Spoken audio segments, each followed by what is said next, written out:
భగవద్గీత 312వ రోజు 4వ శ్లోకం. అధిభూతం క్షరో భావః పురుషశ్చాధి దైవతం అధియజ్ఞో అహమేవ అత్ర దేహే దేహాభృతాం వర.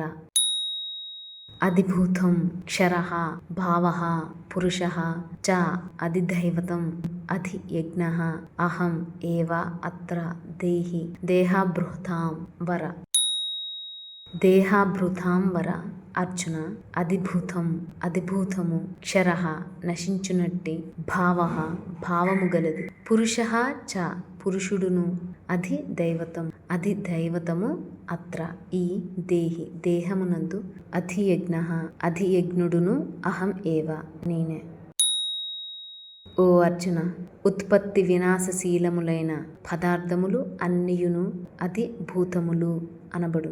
హిరణ్యయుడైన పురుషుడు అధిదైవము, దేహధారులలో శ్రేష్ఠుడనైన ఈ శరీరములలో అంతర్యామిగా ఉన్న నేనే. వాసుదేవుడనే అధియజ్ఞమును. O Arjuna, best of embodies beings, physical nature, which is subject to constant change and distraction, is called Adhibhuta. The supreme divine being, the cosmic soul, is called Adhidaiva. And I, residing within the body of every living entity as the supreme spirit, I am Adhiyajna.